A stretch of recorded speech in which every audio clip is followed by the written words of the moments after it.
breads and circuses. My father used to bitterly talk about the concept. As long as the public is fed and entertained, they were malleable, easier to control, easier to distract, easier to suppress. The worst part, he would say, is that the public didn't even have the means to fight back. And with time, they would have whatever little control they had slipped through their fingers as they reached for the newest batch of phones. As Dad expected, the rich and the powerful eventually found a way to separate themselves from the masses even further when the Apex was invented. A miracle drug that granted the recipient the youth and the health. One dose, and you went from being one leg in the coffin to the pinnacle of your life. Getting random superpowers was just a bonus. The people have marched and rioted, demanding the access to it, too. But they were stomped into the ground decades ago. In many cases, by superpowered elite themselves. I wish I could say that I was different, but I wasn't. I wasn't a revolutionary or a protester or anything else subversive. I kept my head down, followed the rules, and tried to stay ahead of others in any way that I could. And like everyone else, I participated in the lotteries. It was the only way for someone like me to ever get their hands on Apex. Having superpowers was a ticket out of your old life and into something much better. With the looks that wouldn't fade for decades, you could live a life of luxury and privilege as an actor, a model, or brand ambassador. And if you wished to use your powers for action, there were many billionaires and private security firms that would happily pay you top dollar for the right power. And then there were superheroes and their teams. With the right superpower, you could be a multimillionaire within 2 or 3 years. Every faction, company, and megachurch had their own type of lottery with its own rules, loopholes, and participants. I was neither true Christian nor an employee of Primo Max Co. or any of its associates, subsidiaries, or branches. That excluded me from the 2 largest groups with the highest rate of success. I considered joining the military for the chance of getting to be one of the All-Americans, but disease and generally poor health prevented me from getting past the registration form, which left me with much fewer options.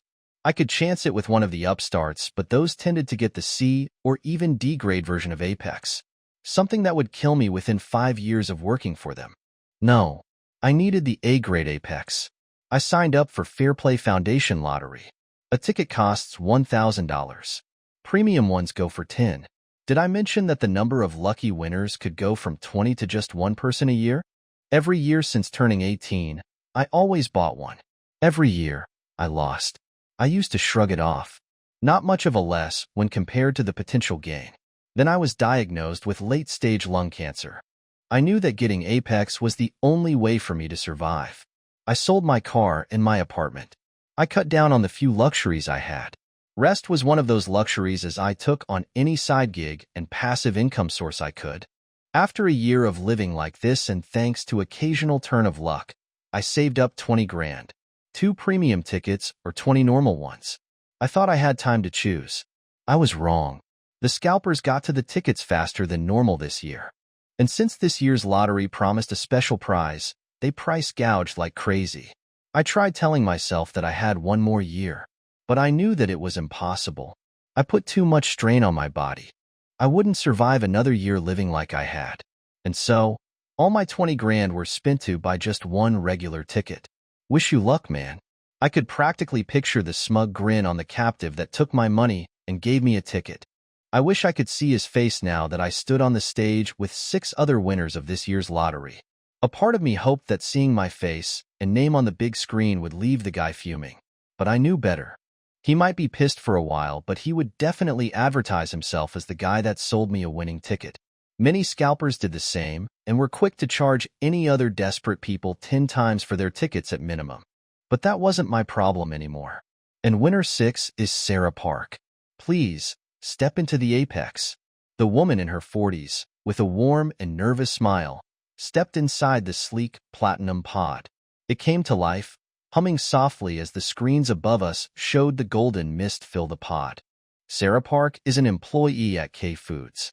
A mother to 3 amazing and wonderful kids, she got her winning ticket as a gift from her sister-in-law. And now, dear world, are you ready to see the new Sarah Park? The audience exploded with cheers and applause the moment the pod opened again. The woman that stepped out of the machine looked nothing like a 40-something Korean mother of 3. She didn't look a day older than 20. She was taller, fitter, and more vibrant, and her once brown eyes were metallic gold. How are you feeling, Sarah? I don't know how to put it in words, James. Even her voice was different. Strong, melodic, euphoric. I can barely, oh God. She disappeared. No, she ran. Everyone realized it only when the camera turned to the audience and saw Sarah lying on top of the bodies she knocked over. Super speed. James flashed his perfect pearly whites as the staff helped the woman get up and escorted her back to the stage. Why, this is one of the rarest powers we saw tonight. She was going to be rich. With her looks alone, she would be swamped with lucrative offers and brand deals by the end of the night.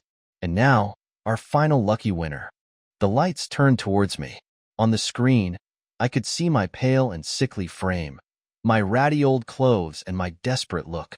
Nathan Bryce is a 27-year-old freelancer, a young man who was diagnosed with stage 3 lung cancer. The audience let out a collective gasp. The camera focused on some of the members, some covering their mouth in shock and some even crying. Did they leave me for the last on purpose? Despite his unfortunate situation, the young man worked and saved to afford the ticket for an entire year. And now, after all his hardships, he finally won. The platinum pod opened up and I stepped inside to the cheers and cries of the audience. The moment those doors closed, all the sound died and I found myself in complete and utter isolation. My entire life up to this moment slowly played out before my eyes as the golden mist filled the air. I didn't feel anything until the pod opened again. Did the treatment not work? Was I screwed over in some way or another right at the finish line? And how do you feel? How did I feel? Not that different. I just never felt better, James. Wait, that wasn't man. I feel incredible. I felt my mouth move, the words form and leave the lips. My body cried the tears I didn't feel. I am sorry, it's just I am so happy right now. I turned to the screen to see myself. I was taller, my new muscles tearing through the old clothes to expose perfect and healthy skin. But what drew my attention the most was not my new body. It was my eyes. They were still green. Now, care to try and see what gift Apex has granted you? I tried to run, or call for help. Something wasn't right. Man, I don't even know where to start. My voice, so strong and melodic, was nothing like what I felt right now. Okay, let's see. He jumped around the stage like a trained acrobat, moving in wild and random patterns to the audience. But I knew better. These were not random actions. Someone was testing my body out, checking to see what power it now had. Until finally, whoever was playing around with me gave up. Oh well, James laughed sympathetically once the demonstration was over. I guess you will find your special gift in your own time. Until then, let's give the man our applause and wish him well. My body threw its hands up in the air, laughing and cheering with the audience. Apex for all. While I tried very hard to figure out what the heck I was going to do now. 2 weeks have passed since then. My body worked without my control, and all I could do was watch. Every time it slept, which I could not. By the way, I tried to wrestle the controls back. There was no metaphorical control panel to get my hands on. No enemy for me to beat down and get my body back. Outside, they continued parading me around. Interviews, podcasts, and whatever else there was to milk my whole cancer patient survivor story for all it's worth.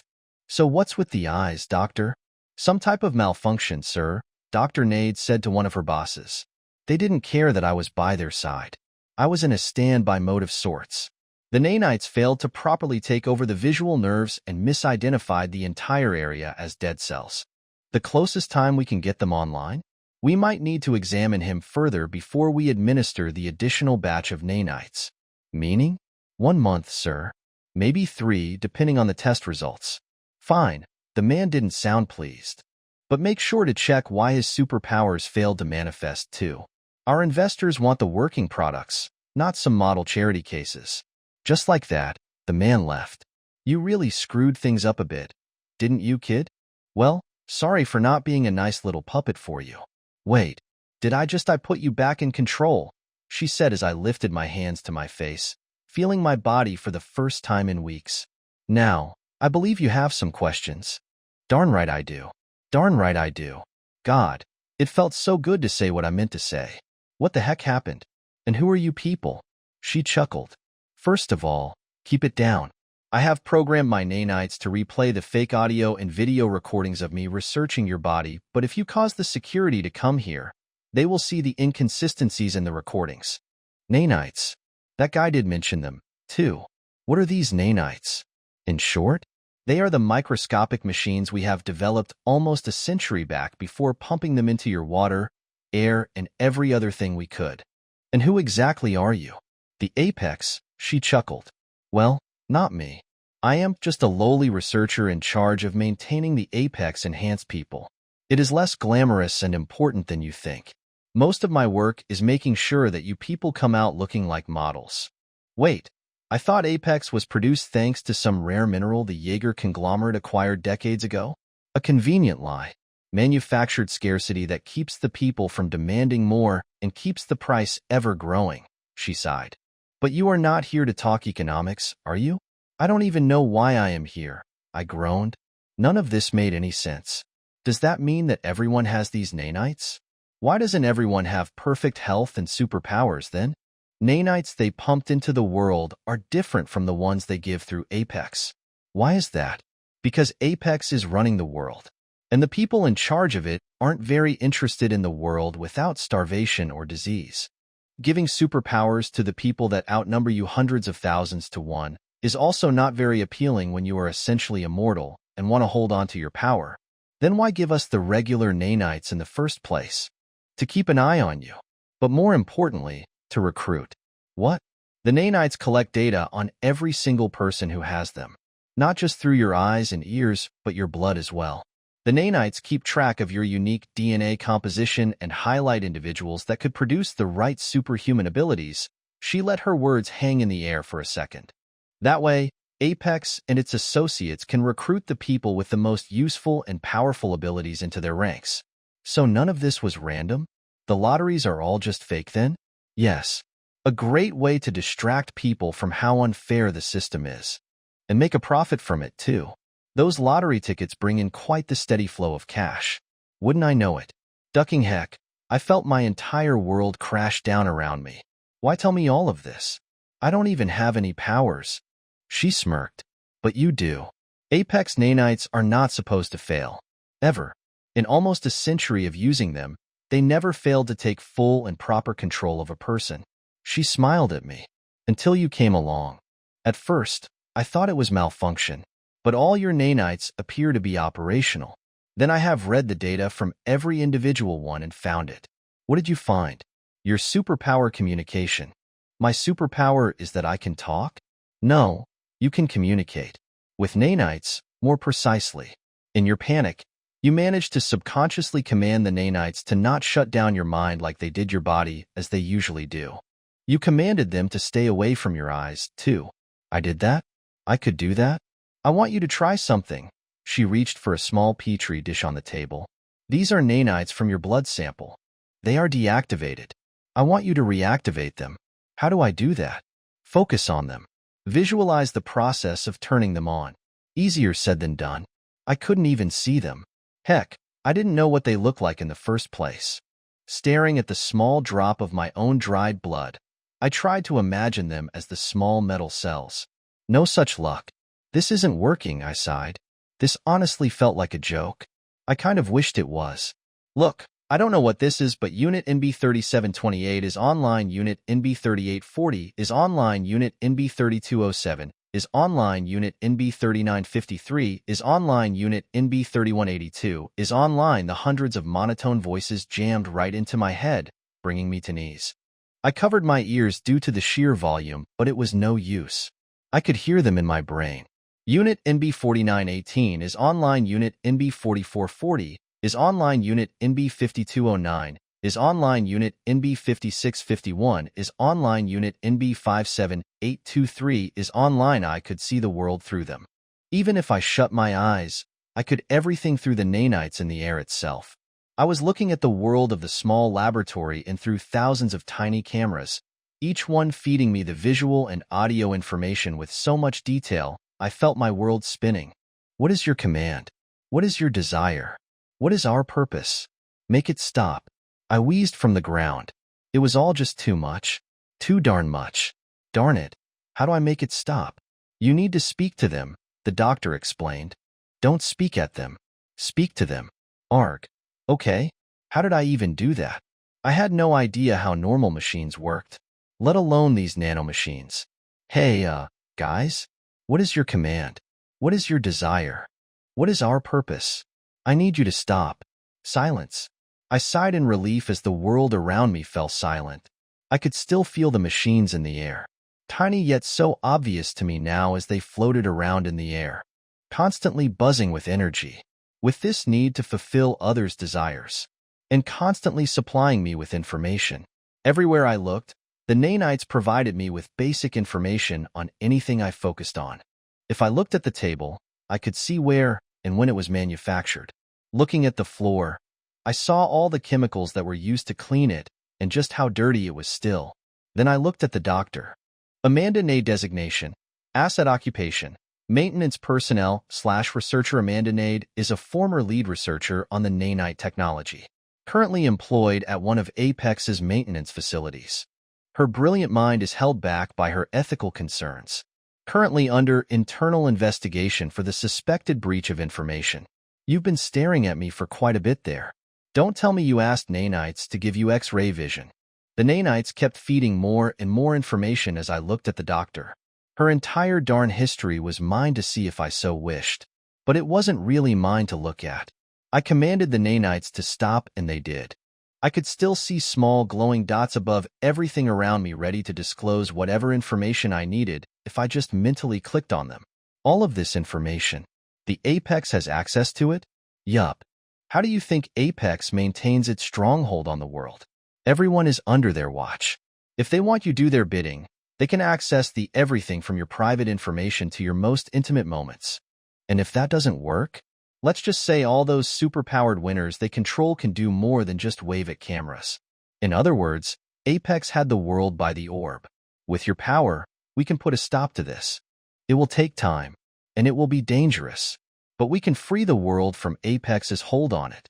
I remembered my father's words about power and authority. How if those in power didn't use it for the benefit of others, it was up to the people to tear that power back. I spent my entire life playing the game of those in power. And what did I get in return? If it weren't for this random power of communication, I would have become just another puppet forced to do the bidding of whoever paid the most. I was lucky. The rest of the world wasn't. Where do we start?